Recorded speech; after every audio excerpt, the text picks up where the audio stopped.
Praise the Lord. ഇയ്യോബിൻ്റെ പുസ്തകം 38-ാം അധ്യായം 1 മുതൽ 41 വരെയുള്ള തിരുവചനങ്ങൾ. അനന്തരം യഹോവ ചുഴലിക്കാറ്റിൽ നിന്ന് ഇയ്യോബിനോട് ഉത്തരമരുളി ചെയ്തതെന്തെന്നാൽ, അറിവില്ലാത്ത വാക്കുകളാൽ ആലോചനയെ ഇരുളാക്കുന്നോരിവനാർ. നീ പുരുഷനെപ്പോലെ അരമുറുക്കിക്കൊള്ളുക.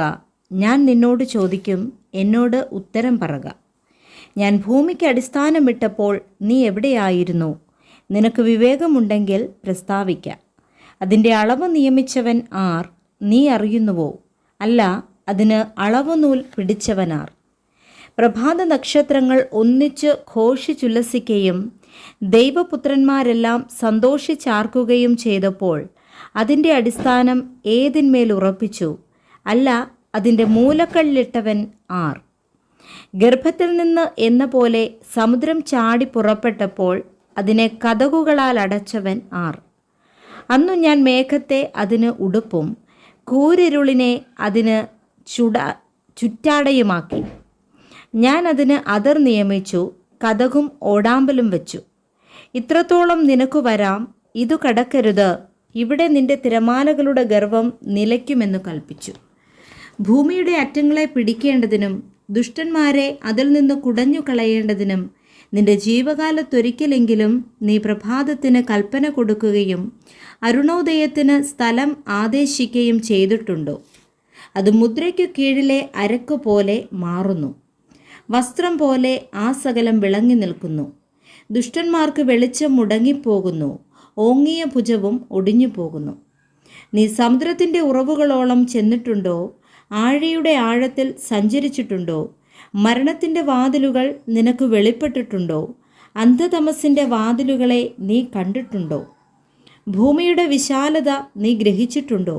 ഇതൊക്കെയും അറിയുന്നുവെങ്കിൽ പ്രസ്താവിക്കാം. വെളിച്ചം വസിക്കുന്ന സ്ഥലത്തേക്കുള്ള വഴി ഏത്? ഇരുളിൻ്റെ പാർപ്പിടവും എവിടെ? നിനക്ക് അവയെ അവയുടെ അതിരോളം കൊണ്ടുപോകാമോ? അവയുടെ വീട്ടിലേക്കുള്ള പാത അറിയാമോ?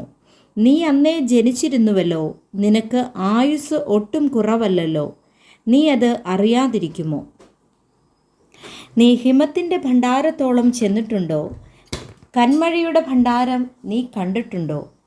ഞാൻ അവയെ കഷ്ടകാലത്തേക്കും പോരും പടയുമുള്ള നാളിലേക്കും സംഗ്രഹിച്ചു വച്ചിരിക്കുന്നു. വെളിച്ചം പിരിഞ്ഞു പോകുന്നതും കിഴക്കൻ കാറ്റ് ഭൂമിയിൽ വ്യാപിക്കുന്നതും ആയ വഴിയേത്?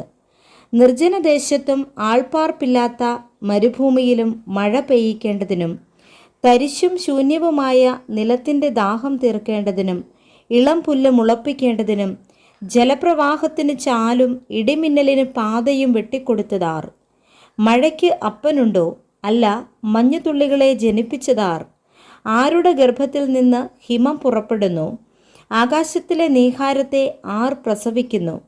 വെള്ളം കല്ലുപോലെ ഉറച്ചു പോകുന്നു, ആഴിയുടെ മുഖം കട്ടിയായിത്തീരുന്നു. കാർത്തികയുടെ ചങ്ങല നിനക്ക് ബന്ധിക്കാമോ? മകയിരത്തിൻ്റെ ബന്ധനങ്ങൾ അഴിക്കാമോ? നിനക്ക് രാശിചക്രത്തെ അതിൻ്റെ കാലത്ത് പുറപ്പെടുവിക്കാമോ? സപ്തർഷികളെയും മക്കളെയും നിനക്ക് നടത്താമോ? ആകാശത്തിലെ നിയമങ്ങളെ നീ അറിയുന്നുവോ? അതിന് ഭൂമിമേലുള്ള സ്വാധീനത നിർണയിക്കാമോ? ജലപ്രവാഹം നിന്നെ മൂടേണ്ടതിന് നിനക്ക് മേഘങ്ങളോളം ശബ്ദമുയർത്താമോ?